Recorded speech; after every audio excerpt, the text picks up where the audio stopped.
Movies. We've seen the good, the bad, and sadly, the ugly, or the should have never been made. We just got through a good month of movies, July. So, let's talk about them. Welcome to the Media Cabinet.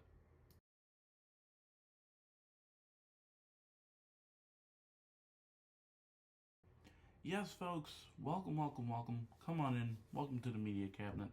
Doing something I don't think I've ever really done before on my channel, where I'm actually discussing and reviewing movies, giving my honest opinion about them, talking about them. We just got through July. As of this recording, it is Monday, August 4th. So yeah, we just got through the month of July. Summer blockbusters, always seem to come out around July, June, end of August a little bit. And then you got like some of them that shouldn't really be seen or should have never happened. Um, like, I'm just gonna go ahead flat out say it. I didn't personally see it this year, even though it was on my watch list, but I heard from my friend the new animated Smurfs movie, not the greatest. It's high time for the Smurfs to continue to be a great nostalgic property, but no matter how many times it is changed or the story is told differently, honestly, they should have ended with the live action movies, and there were even people that said that those shouldn't have even happened. Um, I was excited when I heard about Rihanna being Smurfette and having John Goodman be Papa Smurf, and I'm forgetting the name of the guy from Parks and Recreation that was the voice of his brother. Um, and again, I was gonna see it. I really was. But again, after hearing the reviews, I was like, eh. And then another one that I really wanted to see was the, I guess you could say, Legacy sequel, because it's not really a reboot, because it does have the Legacy characters. I'm talking about the new I Know What You Did Last Summer. And I was I was really interested in seeing it after watching the original I Know What You Did Last Summer. And everyone said it was nothing but trash. It got a really bad score on Rotten Tomatoes. And it made me think, you know what, maybe I'll just skip it and I'll wait until it appears on Paramount Plus. So, I say legacy sequel because I'm thinking about like how when Scream came back and they did a new Scream, you had your legacy characters, David Arquette, Courtney Cox, Nev Campbell, you know, and then you had them come back in the sequel to that sequel.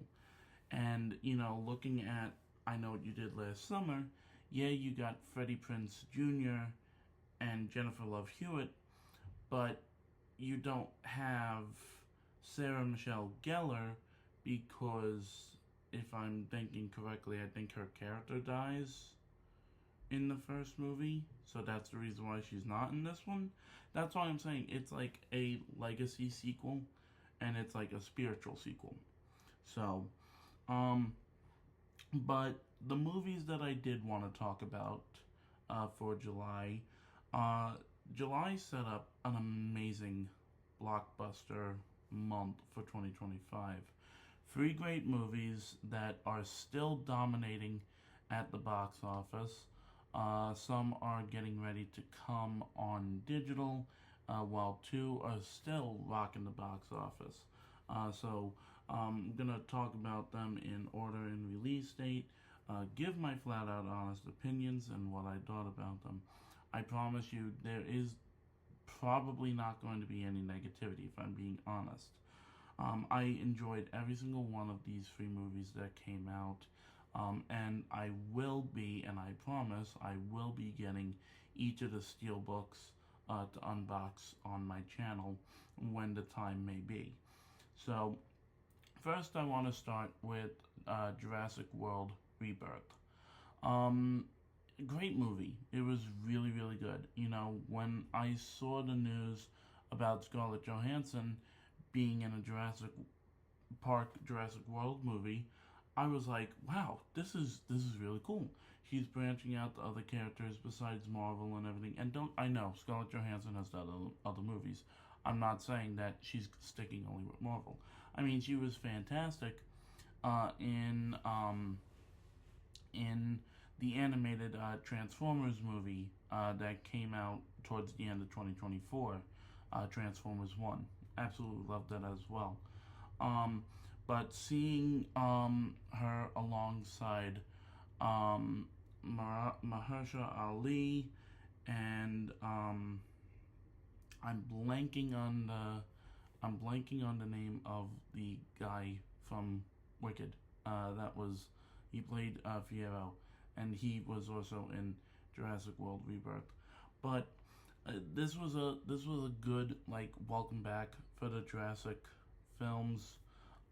After nobody probably wanted, Dominion to exist. By the way, speaking of the Jurassic films, if you go through my channel, you will see that I do have an unboxing of that amazing Steelbook 4K set of the Jurassic movies.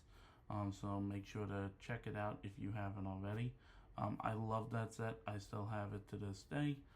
So, yeah. The entire time from start to finish, it was literally a thrill ride. I will say there were some points where it did feel rushed, and there were some parts that I feel like didn't need to be in the movie. Um, like, I mean, I get it having the family, be part of the adventure, helped move the story, but I don't know. Like, I was just focusing on the mission of Scarlett's character and the other two characters that were helping her, and, just wanting to see a happy ending, which obviously we got.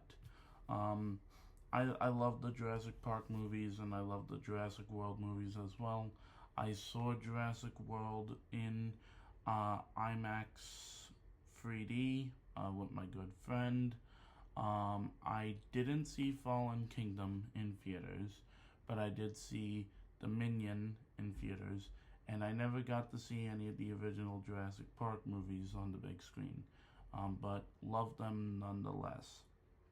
Um, Second one, what can be said about this other movie? Oh, going back to Jurassic World, Rebirth.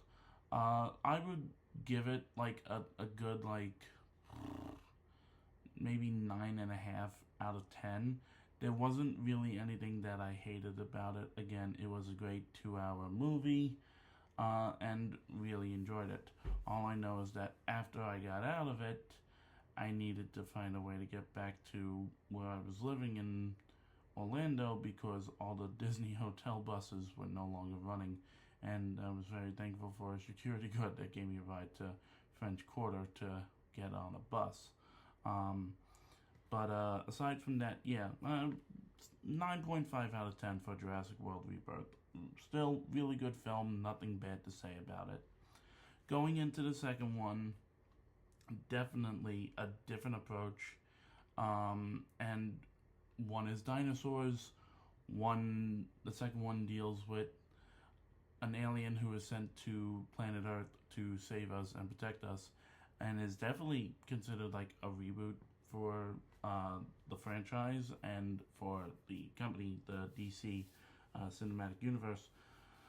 James Gunn comes out of the blue with the return to the ultimate superhero movie, giving like a new name to superhero movies.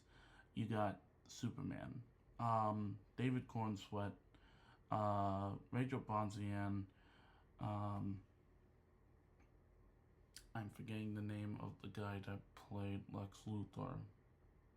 and I'm sorry about it.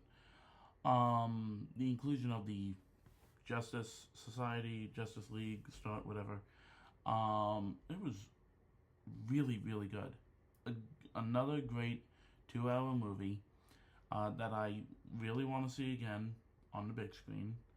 From start to finish, it was exhilarating and just absolutely amazing. Enjoyed every single second, every minute of it. The special effects were great. The comedy was amazing. It felt more like a Marvel movie than a DC movie, And you look at when James Gunn came and he did the Suicide Squad, and of course you had that great comedy there, and now you look at um, Superman again, and the costume was fantastic. All the effects that they used, the guy that played Lex Luthor, he gave off such a great performance. It made you want to reach your hand through the screen and literally punch the crap out of him. That's how good of a villain that he played. That's how good of the performance it was. Overall, I think seriously the best rating to give this is a 10 out of 10. The heartfelt scenes were there. And if you want to cry, there were moments that made you cry. If you wanted to laugh, there were moments that made you laugh. If you really feel like Christopher Reeve Superman is the ultimate Superman, then there was an exit door for you to walk out of. So that's all I'll say. Moving on, just want to include an honorable mention. This year, when I was down in Florida, I did utilize AMC a lot, and that's how I saw all my movies. I did get to watch Megan 2.0 and Disney Pixar's Elio. Elio was really good. It had a really nice story and everything. It's one of those movies where it made a lot of people cry, and it had people viewing it multiple times. There was people that, as they were leaving the theater, they would, feel the need to pull out their phone, call a loved one, and just tell them, hey, thinking about you, I love you, just all that jazz. So yeah, Megan 2.0, total different story than the original one. Where the original one was giving off that creepy AI horror film, Megan 2.0 was more of an action film. There were a little bit of some suspense moments, but nothing to give you nightmare trauma. I'll say that. Both of the films, 10 out of 10, really good, solid movies. And now getting to the last big blockbuster of July. When it was revealed about them finally being brought to this amazing cinematic universe, everyone was coming up with their ideal castings and who they wanted to see. A lot of people are saying that one actor is just a egotistical movie star who is self-absorbed and wants to just find his way to be in everything. I don't think that was the case. I think the casting was amazing for each of the characters. The story was amazing. The special effects were amazing. It really pushed some emotional boundaries and everything, and again, it was really good. The film I'm talking about is, of course, Marvel Studios' Fantastic Four: First Steps. Again, the costumes were great. The era that it was set in was amazing. The action was amazing. The comedy was not to be pun intended, but fantastic. It's Marvel's first family, and there were some great Easter eggs, some nods to, of course, the late great Stan Lee and Jack Kirby, who of course created the Fantastic Four, and those really keen comic book viewers or readers will notice the name of the Earth is a nod to Jack Kirby's birthday. Little spoiler there. And of course, if you haven't had the opportunity to see it now, Fantastic Four is still racking up some great numbers at the box office right now. So after you're done watching this video, or after you're done doing whatever you're doing, hop in the car, drive to your local movie theater. There you go, go see it. So yeah, honestly, Fantastic Four was great. The inclusion of Galactus was awesome. The female Silver Surfer was great. Vanessa Kirby stole the show. You know, she is really Marvel's first mother. You know, she cared about keeping Richard safe, keeping Johnny safe, just all of the members of the Fantastic Four safe, and just protecting the people around him. You know, and it was great to see Pedro Pascal as Mr. Fantastic, Joseph Quinn as Johnny Storm. He did a great job as the Human Torch. So yeah, it was really good, and definitely give it a 10 out of 10.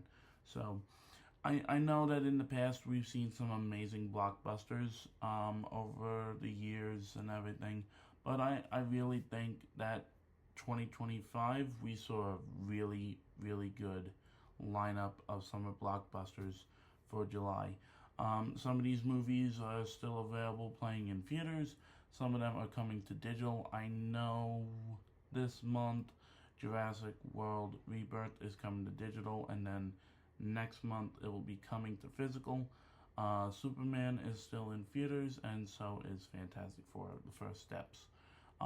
So let me know down in the comments what you guys thought about the summer blockbusters, or what movies you have seen so far for 2025. Even though I didn't give the greatest reviews about I Know What You Did Last Summer or Smurfs, due to the fact that I didn't see them, I just heard from the grapevine. Still, put in the comments down what you thought about them if you saw them. And yeah, with all that being said, thanks for checking out the Media Cabinet, and I'll see you guys next time. Bye for now.